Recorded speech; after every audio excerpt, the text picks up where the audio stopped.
Bismillahirrahmanirrahim. Assalamualaikum warahmatullahi wabarakatuh. Alhamdulillah rabbil alamin wal aqibatu lil muttaqin wa la udwana illa 'alal zalimin. Asyhadu an la ilaha illallah wahdahu la syarikalah wa asyhadu anna Muhammadan abduhu wa rasuluh sallallahu alaihi wasallam la nabiyya ba'dah. Segala puja dan puji syukur senantiasa kita persembahkan kepada Allah tabaraka wa taala yang senantiasa memberikan nikmatnya kepada kita semua. Kemudian salawat serta salam senantiasa kita sanjungkan buat Nabi kita tercinta Muhammad SAW beserta keluarga, para sahabat serta seluruh orang-orang yang senantiasa mengikuti sunnah Rasulullah SAW.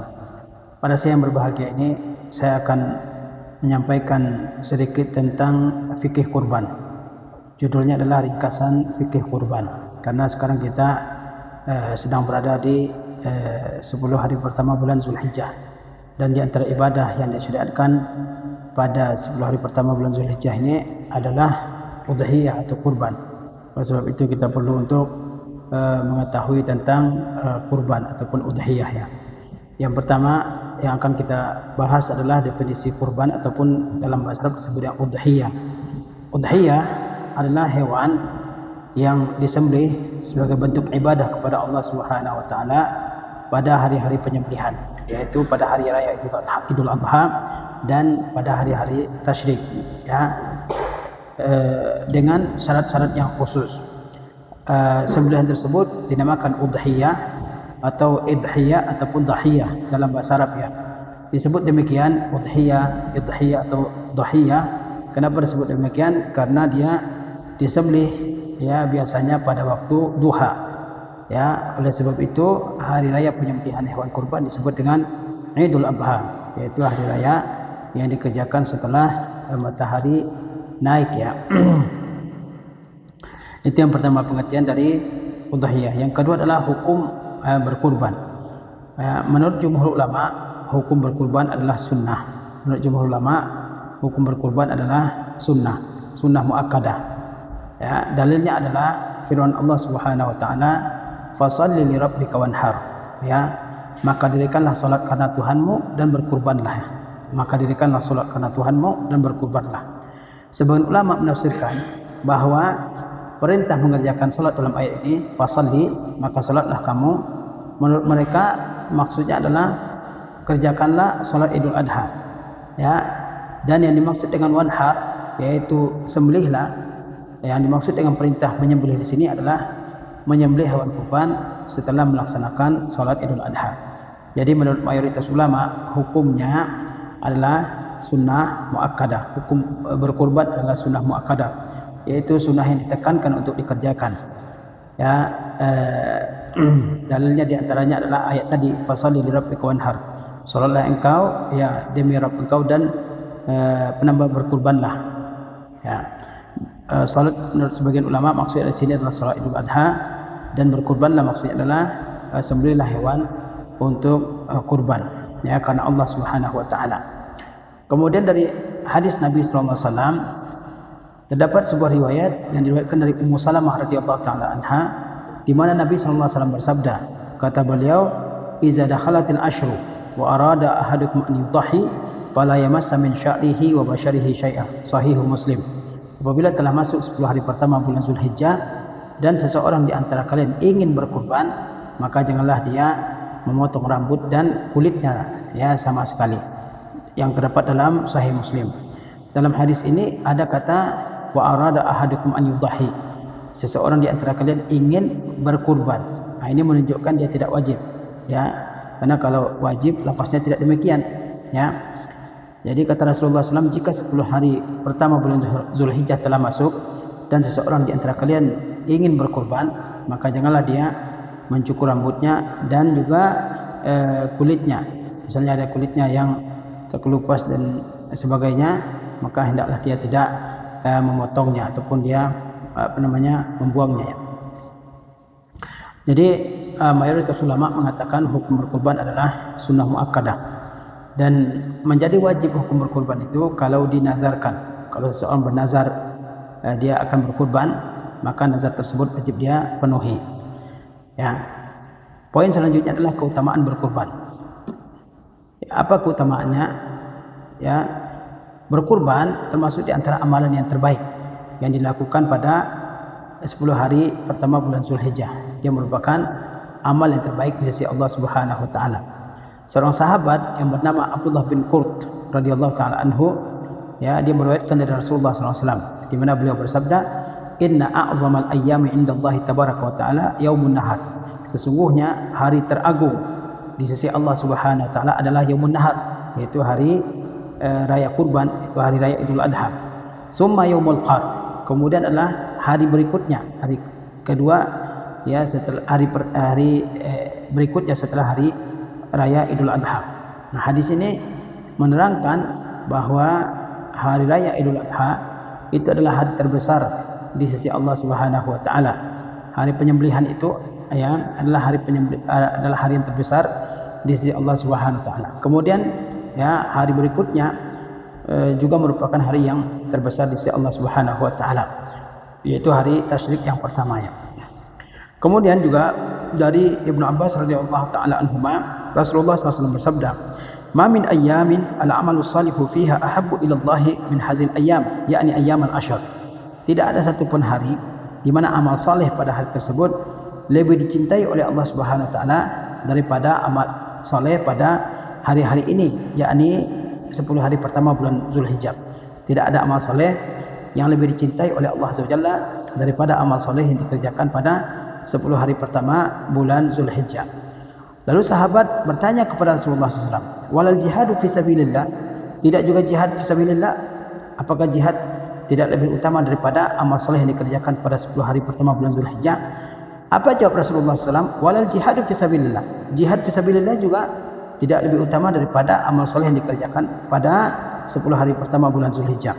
Illa rajulun kharaja binafsihi wa malihi, kecuali ada seseorang yang keluar, ya, pergi berperang, ya, membawa dirinya dan harta bendanya, falam yarja' min zalika bi syai', dan dia tidak membawa pulang semua itu sama sekali, yakni dia syahid di jalan Allah Subhanahu wa taala. Hadis ini menerangkan bahwa amal soleh pada 10 hari pertama bulan Zulhijjah dia memiliki keutamaan yang sangat besar di sisi Allah Subhanahu wa taala, bahkan lebih utama daripada jihad di jalan Allah Subhanahu wa taala, kecuali seseorang yang keluar dari rumahnya membawa harta bendanya, membawa dirinya untuk berperang di jalan Allah Subhanahu wa taala, lalu dia mati syahid dalam peperangan tersebut.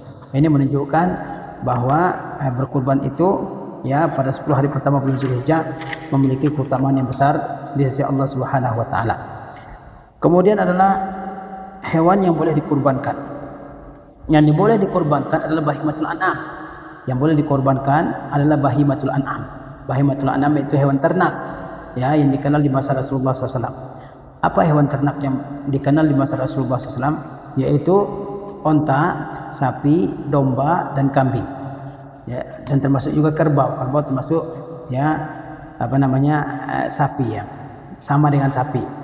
Jadi yang boleh dikorbankan adalah hewan ternak, yaitu berupa onta, sapi, kerbau, domba, dan kambing, ya. Seorang sahabat yang bernama Jabir ibn Abdullah radhiyallahu taala anhuma, beliau berkata, "Naharna ma'a Rasulillah sallallahu alaihi wasallam amal Hudaybiyati al-badanata an sab'atin wal baqarata an sab'at." Sahih Muslim. Kata Jabir ibn Abdullah, pada tahun Hudaybiyah kami menyembelih bersama Rasulullah SAW seekor onta untuk 7 orang dan juga seekor sapi untuk 7 orang. Jadi jika seseorang, ya, berserikat dengan 6 orang yang lainnya untuk mengorbankan 1 ekor onta, atau berserikat dengan 6 orang lainnya untuk menyembelih seekor sapi, maka itu sudah mencukupi. Kemudian, ya, umur yang disyariatkan pada hewan kurban. Umur yang disyariatkan pada hewan kurban. Tadi kita jelaskan bahwa yang bisa dikurbankan adalah hewan ternak, onta, sapi, ya, kerbau, kambing, dan domba. Dan syariat telah mengatur umur masing-masing dari hewan-hewan yang boleh dikurbankan tersebut. Yang pertama, jika kurbannya berupa onta, maka umurnya minimal 5 tahun dan sudah masuk tahun ke-6. Ini tahun Hijriah, ya. Jika yang dikurbankan adalah sapi, maka, ya, dia sudah sempurna berumur 2 tahun dan masuk tahun ketiga. Jika yang dikurbankan adalah domba dan kambing, maka umurnya adalah 1 tahun dan sudah masuk tahun yang kedua. Namun jika tidak mendapatkan domba, ya, umurnya 1 tahun, maka diperbolehkan berkurban dengan domba yang berumur 6 bulan.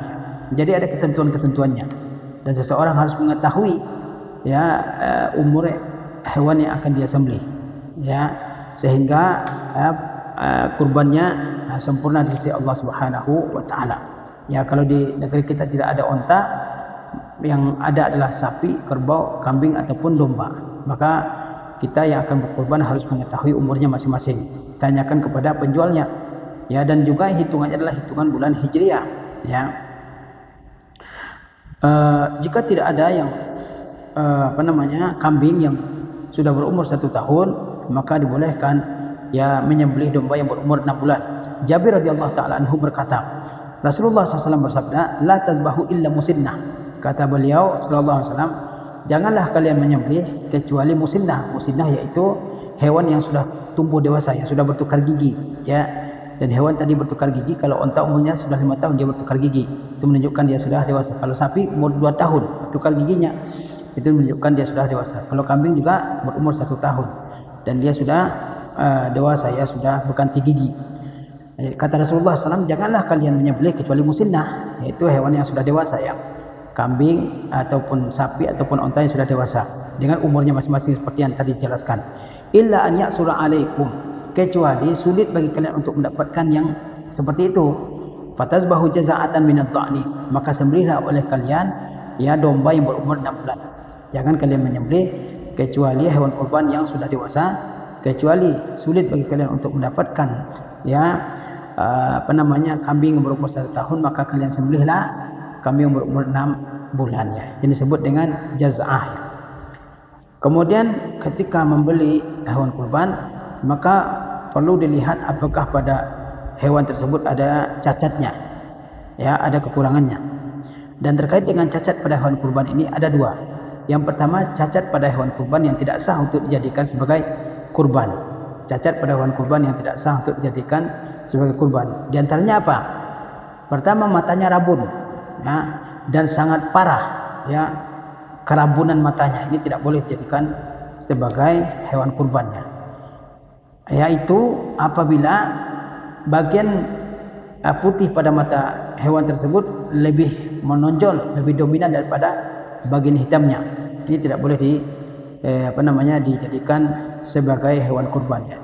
Terlebih lagi kalau dia buta atau matanya picak ataupun matanya misalnya tercabut, ya, ini tidak boleh digunakan untuk kurbannya. Jadi kalau rabun lebih dominan bagian yang putih daripada bagian hitam pada matanya, apalagi buta, apalagi matanya tercabut misalnya, maka tidak boleh digunakan untuk kurban. Yang kedua, sakit yang parah. Kalau hewannya sakit parah, ya, tidak boleh digunakan untuk kurbannya. Begitu juga selanjutnya adalah pincang, ya, pincang kakinya 1 dan sangat nyata kepincangannya. Ini tidak boleh digunakan untuk sebagai hewan kurban. Apalagi kalau kakinya cuma 3, satu lagi kakinya buntung, terpotong misalnya, tidak boleh digunakan untuk kurbannya. Yang selanjutnya adalah sangat kurus sehingga tulangnya tidak ada sumsum di dalamnya. Ini juga tidak boleh digunakan untuk kurbannya. Jadi kalau matanya rabun parah, sakit parah, pincang yang parah, apalagi sampai lumpuh misalnya, ataupun sangat kurus, ini tidak boleh digunakan untuk kurbannya. Dari seorang sahabat yang bernama Al-Bara bin Azib radhiyallahu taala anhu, Rasulullah SAW bersabda, arba'un la tajuzu fil adhahi. Ada 4 jenis hewan yang tidak boleh disembelih untuk kurban pada hari raya Idul Adha. Al-awra'u bayyinun awruha. Yang pertama, picak, ya, buta sebelah matanya dan sangat nyata. Wal maridatu bayyinun maraduha. Yang kedua, yang sakit dan parah sakitnya. Wal arja'u, ya, bayyinun zal'uha. Yang selanjutnya yang pincang dan sangat nyata kepincangannya. Wal kasirul lati la tanqa, dan yang sangat kurus, yang sampai tidak ada sumsum dalam tulangnya, ya.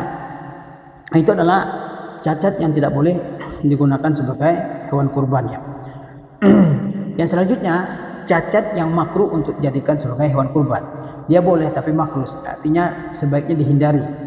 Yang pertama apa? Jika telinganya sobek ataupun terpotong telinganya, ya, dia boleh digunakan sebagai hewan kurban tapi makruh ya. Yang artinya lebih baik dipilih yang lain.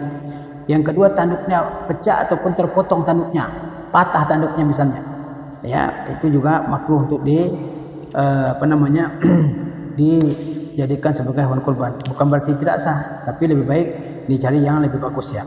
Ya, Abu Ad-Dhahhak Ubaid bin Fairuz, seorang budak dari Bani Syaibah, ia berkata kepada Al-Bara radhiyallahu taala anhu. Ya, apa kata beliau? Inni akrahu an yakuna fil qarni naqsun. Sungguhnya saya benci ya jika ada kekurangan pada tanduk hewan yang akan dikurbankan. Wa an yakuna fi sinni naqsun. Ya, dan saya juga benci kalau pada giginya ada kekurangan, ompong ya. Qala ma karihtahu fada'hu. Kata Bara, apa yang kamu benci tinggalkan. Wala tuharrimhu ala ahad, dan jangan kamu haramkan atas seseorang. Ya, jadi Abu Ad-Dhahhak ini dia mengatakan, saya kalau untuk berkurban saya tidak suka kalau pada hewan yang akan jadi kurban tersebut ada kekurangan pada tanduknya terpotong, tanduknya patah, tanduknya hilang satu misalnya. Saya juga tidak suka kalau pada hewan yang akan dikurbankan tersebut ada kekurangan pada giginya mungkin ompong ya. Kata Al-Bara bin Azib radhiyallahu taala anhu, apa yang kamu tidak suka tinggalkan, kamu cari yang lebih bagus, tetapi jangan halangi orang lain untuk berkurban. Maksudnya orang boleh berkurban dengan hewan-hewan yang memiliki cacat seperti itu, telinganya terpotong atau tanduknya tinggal satu ataupun ompong ya, dia boleh, tapi sebaiknya dicari yang lebih bagus ya. Kemudian yang ketiga adalah cacat yang boleh dijadikan hewan kurban. Cacat yang boleh dijadikan hewan kurban ya, diantaranya adalah yang menurut ahli fikih giginya patah ataupun tercabut. Kalau giginya patah ataupun tercabut, enggak ompong semuanya ya, tapi ada beberapa yang patah, itu boleh dijadikan hewan kurban, tidak mengapa. Selanjutnya, kalau hewan kurban tersebut ekornya putus ya, hidungnya terpotong, kelaminnya dikebiri misalnya, maka kekurangan seperti itu boleh dijadikan sebagai hewan kurban ya. Giginya patah satu atau dua misalnya, atau ekor putus, atau hidungnya terpotong, ataupun hidungnya putus karena ditarik, ataupun kelaminnya dikebiri. Hewan-hewan seperti itu boleh dijadikan untuk kurbannya. Selanjutnya adalah hewan kurban yang terbaik. Ada beberapa kriteria yang dijelaskan oleh ulama terkait hewan kurban yang terbaik. Ya, apa hewan kurban yang terbaik? Yang pertama, hewan kurban yang terbaik itu adalah yang paling gemuk dan paling sempurna dari segala cacat. Itu adalah hewan kurban yang terbaik. Yang paling gemuk tubuhnya dan paling sempurna dari segala cacat. Itu yang paling paling baik untuk dikurbankannya. Dalilnya adalah firman Allah Subhanahu wa taala, "Wa may yu'azzim sya'airallah fa innaha min taqwal qulub." Dan barang siapa yang mengagungkan syiar-syiar Allah, maka sesungguhnya itu timbul dari ketakwaan yang terdapat di dalam hati. Barang siapa yang mengagungkan ajaran-ajaran agama Allah Subhanahu wa taala yang nyata ini, di antaranya adalah kurban, maka ya pengagungan tersebut adalah salah satu bentuk ketakwaan yang terdapat di dalam hati manusia. Jadi kriteria hewan kurban yang terbaik, yang pertama, hewan yang paling gemuk dan paling sempurna, tidak ada cacatnya. Yang selanjutnya adalah onta lebih baik dari sapi, dan sapi lebih baik dari domba, dan domba lebih baik dari kambing. Itu urutannya. Ya, onta lebih baik untuk dikurbankan daripada sapi, sapi lebih baik daripada domba, dan domba lebih baik untuk dikurbankan daripada kambing ya.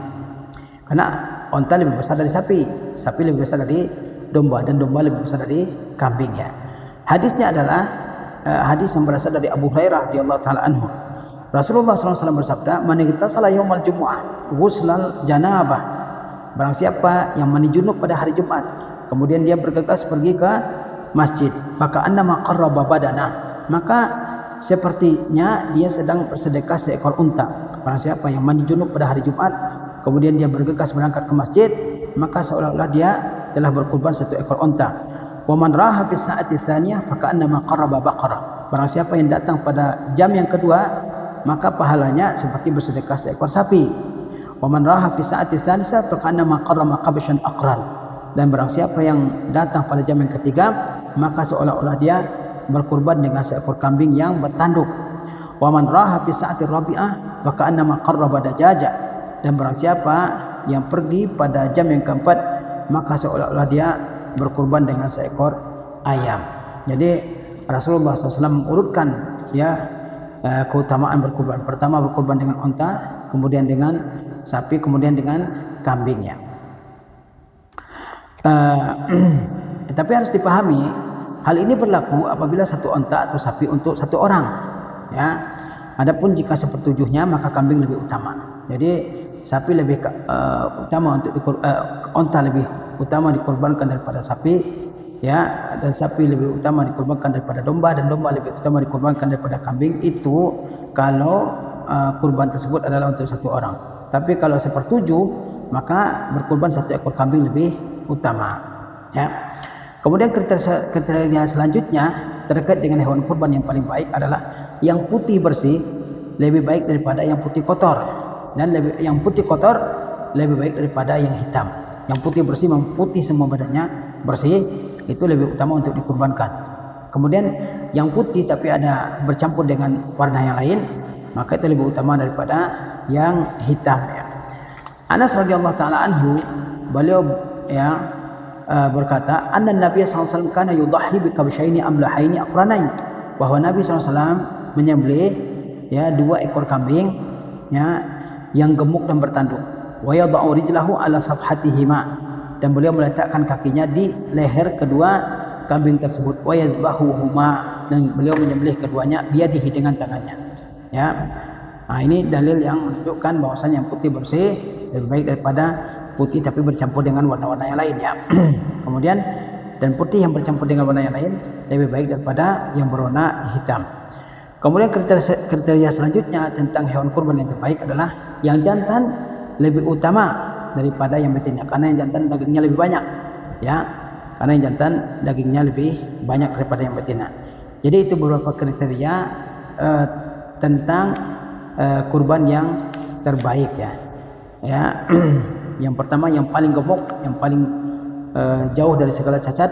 Yang kedua, berkurban onta lebih baik daripada berkurban sapi. Berkurban sapi lebih baik daripada berkurban domba, dan berkurban domba lebih baik daripada berkurban kambing.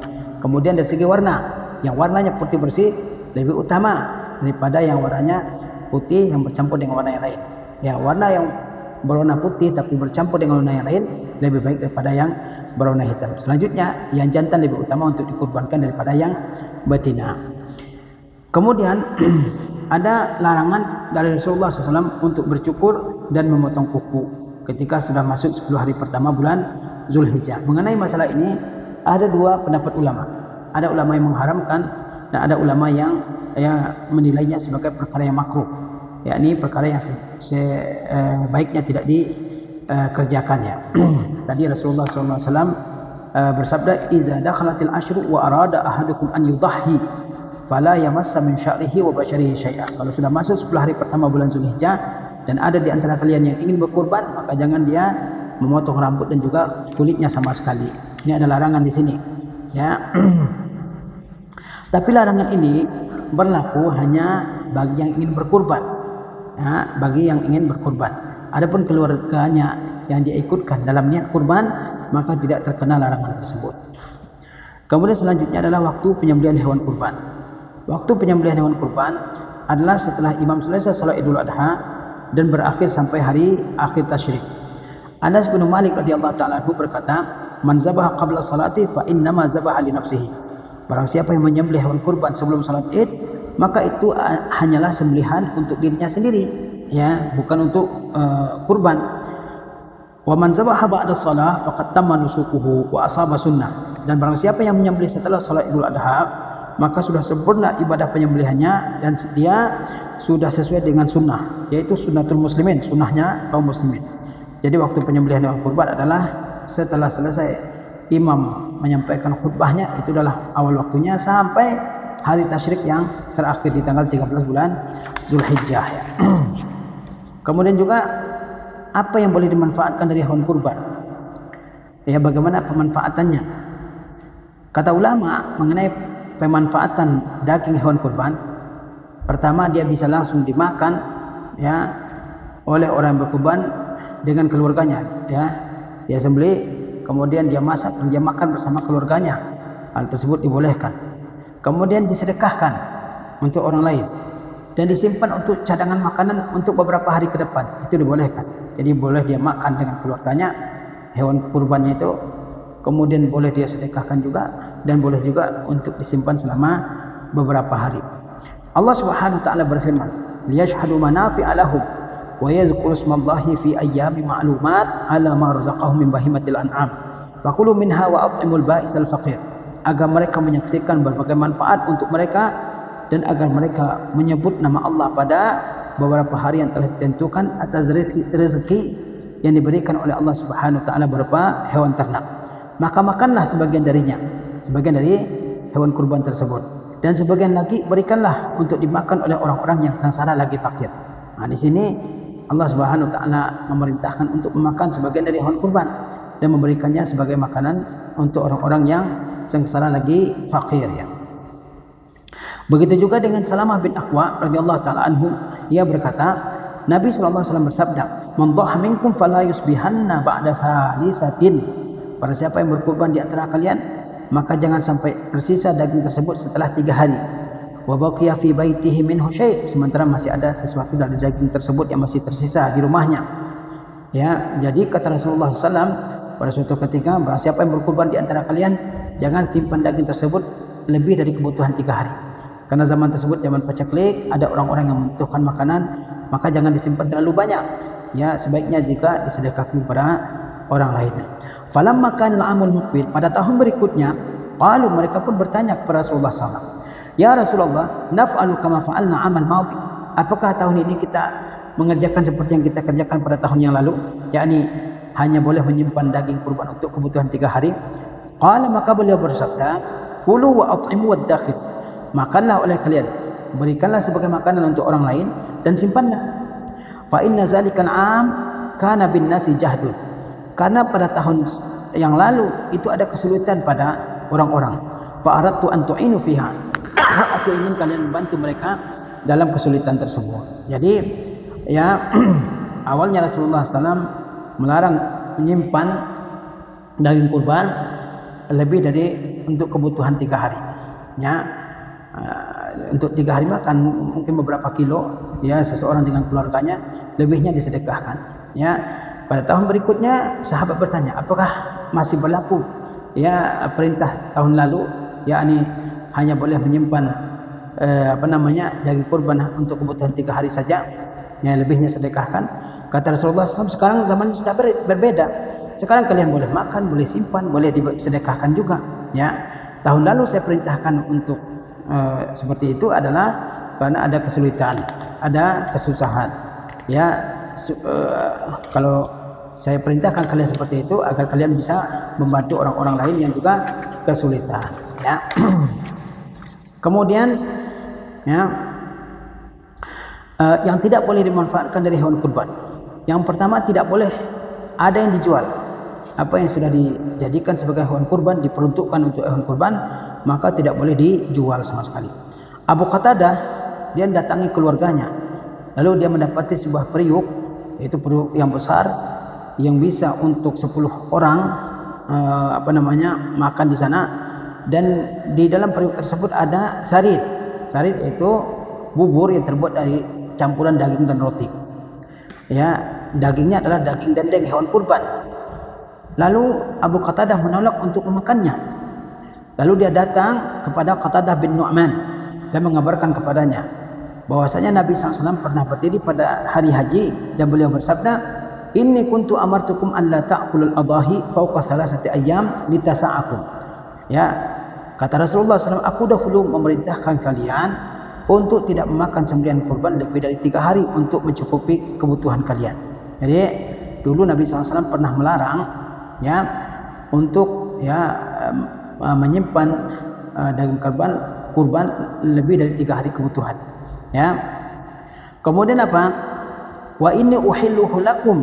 Sekarang saya sudah bolehkan menyimpan daging kurban untuk kebutuhan lebih dari 3 hari, boleh. Ya. Fakulu minhu masyi'tum, makan sesuka kalian. Wala tabi'u luhumal hadi, dan jangan kalian jual daging hadiyu. Hadiyu itu hewan kurban yang disembelih oleh jemaah haji. Wal adahi, demikian pula daging hewan kurban jangan dijual. Faqulu wa tasaddaqu wastamti'u bijuludiha, makanlah, sedekahkanlah dan pergunakanlah kulitnya. Wala tabi'uha, jangan kalian jual kulitnya. Wa in ut'imtum min lahmiha fakulu in syi'tum, jika kalian diberikan makan oleh orang dari daging hewan kurban maka makanlah jika kalian mau. Jadi di sini Rasulullah SAW melarang untuk menjual daging kurban. Ya, orang berkurban seekor sapi misalnya, kemudian dagingnya dijual untuk orang lain. Ya, ini tidak dibolehkan. Begitu juga dengan kulitnya tidak bolehkan. Ya, untuk dijual. Kalau perlu biaya lain dari orang-orang yang berkurban, maka minta biaya tersebut untuk kepada dia. Ya, adapun kulit dari hewan kurban tersebut jangan dijual. Boleh disedekahkan atau diberikan kepada orang yang bisa mengelolanya. Ini hal yang pertama yang tidak dibolehkan terkait dengan hewan kurban, yaitu tidak boleh dijual sama sekali. Yang kedua, tidak boleh diberikan kepada penyembelih sebagai upah. Jika ada orang yang berprofesi sebagai penyembelih hewan kurban, maka dia tidak boleh diberikan upah berupa daging hewan kurban tersebut. Ya, upahnya diambil dari uang kita sendiri, lalu diberikan sebagai upah kepada dia. Ya, Ali radhiyallahu taala anhu berkata, amarani Rasulullah SAW an aquma ala budnihi. Kata Ali, Rasulullah SAW memerintahkanku untuk mengurusi hewan kurban beliau. Wa an atasaddaqa bilahmiha wa juludiha wa ajillatiha. Beliau juga memerintahkanku untuk mensedekahkan dagingnya, kulitnya, serta mengurus segala sesuatu yang berhubungan dengan kesempurnaan kurban. Wa an la u'tiyal jazzara minha. Dan Rasulullah melarangku untuk memberikan daging kepada al-jazzar, tukang sembelih, sebagai upah. Tidak dibolehkan memberikan daging sebagai upah bagi petugas yang menyembelih hewan kurbannya. Qala nahnu nu'tihi min indina, kata Ali, kami memberikan upah untuk jazzar, untuk tukang sembelih itu dari uang kami sendiri. Jadi upahnya tidak boleh daging hewan kurban tersebut. Ya, karena dengan demikian orang-orang yang layak untuk mendapatkan daging kurban dari orang-orang fakir dan orang-orang miskin berkurang jatah mereka. Kemudian ada beberapa hal yang perlu diperhatikan. Yang pertama, berkurban lebih afdal daripada bersedekah dengan uang yang senilai dengan hewan kurban. Berkurban lebih utama daripada bersedekah dengan uang senilai hewan kurban tersebut. Karena ibadah kurban itu adalah sunnah yang sangat ditekankan untuk dikerjakan. Bahkan ada sebagian ulama yang mewajibkannya.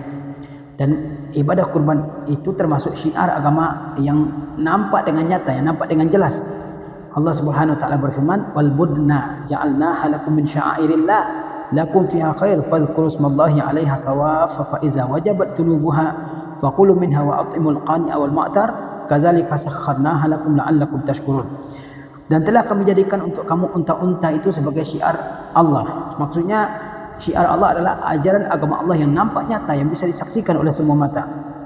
Kamu telah memperoleh kebaikan yang banyak padanya, maka sebutlah olehmu nama Allah ketika kamu menyembelihnya dalam keadaan berdiri dengan salah satu dari kakinya terikat.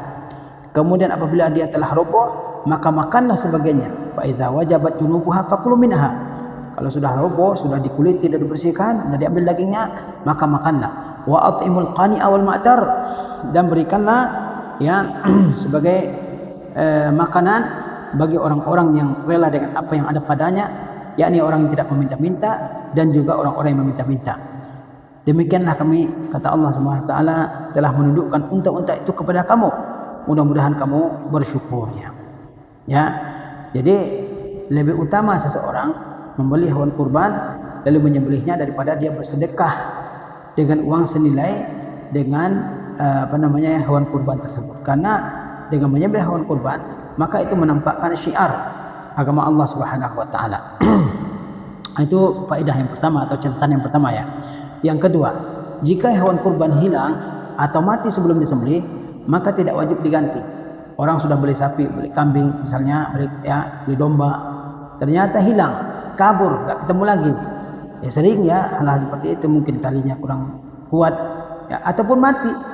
Ya, dipindahkan dari tempat ke tempat yang jauh, mati. Dia sudah dibeli mati, maka dia tidak wajib diganti. Ya. Abdullah bin Umar berkata, "Man ahda badanatan summa dhallat aw matat fa innaha in kanat nazaran abdalaha wa in kanat tatawuan fa in syaa abdalaha wa in syaa tarakaha." Barang siapa yang hendak menyembelih seekor unta kemudian hilang ataupun mati, maka jika maksud menyembelihnya itu adalah berupa nazar, maka dia seharusnya ganti. Tapi kalau merupakan ibadah yang sunnah, maka jika dia mau silakan ganti, jika tidak juga tidak mengapa. Ya, ada orang niat kurban, ya, kemudian hewan kurbannya hilang ataupun mati, maka dilihat apakah dia niatnya nazar ataupun sekedar ibadah yang sunnah. Kalau nazar dia wajib ganti dengan yang baru, karena nazar itu hukumnya wajib untuk ditepati. Tapi kalau ibadah yang sunnah, maka tidak wajib untuk diganti kembali. Kalau dia mau silakan ganti, kalau tidak juga tidak mengapa. Dia telah mendapatkan pahala di sisi Allah Subhanahu wa taala. Begitu juga dengan seorang sahabat yang bernama Tamim bin Huwais Al-Misri. Ya, ishtaritu syatan biminan udhiyatan. Saya membeli seekor kambing di Mina sebagai hewan kurban. Fadallat, lalu hilang. Fasa'altu Ibnu Abbas radhiyallahu anhu an zalika. Maka aku bertanya kepada Ibnu Abbas tentang hal tersebut. Apa kata Ibnu Abbas? La yadurruk, itu tidak mengapa bagimu. Ya, la yadurruk, itu tidak mengapa bagimu. Ya. Imam Syafi'i rahimahullah beliau memberikan komentar, walakinahu in wajadaha ba'da ma aujabaha zabahaha. Ya, kata beliau, akan tetapi jika ia mendapatkannya setelah masuk waktu penyembelihan, maka ia menyembelihnya. Ya, wa in madat ayyamun nahri, sekalipun ya sudah lewat hari-hari penyembelihan. Ya, kama yasna'u fil butni minal haddi, sebagaimana yang dia lakukan pada hewan ternak ibadah haji dan umrah. Ya, jika seseorang yang mendapati hewan kurbannya sementara waktu penyembelihan sudah habis, maka dia tetap menyembelihnya sebagai hewan kurban. Kemudian selanjutnya adalah hukum hasil hewan kurban dibagi-bagikan di negeri tempat hewan tersebut disembelih. Namun boleh juga dialihkan ke tempat lain jika ada kemaslahatannya, jika ada kebaikannya, ataupun jika ada manfaatnya yang besar. Ya. Ada seorang sahabat bernama Jabir bin Abdullah, beliau berkata, "Kunna la na'kulu min luhumi butnina fawqa thalasin bimina." Kami tidak memakan hewan sembelihan kami berupa unta lebih dari 3 hari, yaitu di Mina. Farakhasa lana Nabi sallallahu alaihi wasallam. Lalu Rasulullah SAW memberikan keringanan bagi kami. Kata beliau, "Kulu wa tazawwadu fa akalna wa tazawwadna." Makanlah dan ambillah sebagai bekal kalian. Maka kami pun makan dan menjadikannya sebagai bekal. Jadi intinya sebaiknya hewan kurban tersebut dagingnya dibagikan di tempat dia disembelih. Ya, tetapi jika ada hajat, keperluan, maka dia boleh dipindahkan ke negeri lain. Mungkin di suatu tempat di negeri kaum muslimin ada kelaparan, ada kesusahan yang sangat berat, dan kita di sini menyembelih, kita boleh kirimkan ke negeri tersebut. Ya. Inilah yang bisa kita jelaskan berkaitan dengan fikih kurban yang saya ambil dari atau saya ringkas dari Sahih Fikih Sunnah, ya, jilid 2 halaman 366 sampai 380. Wallahu a'lam. Wassalamualaikum warahmatullahi wabarakatuh.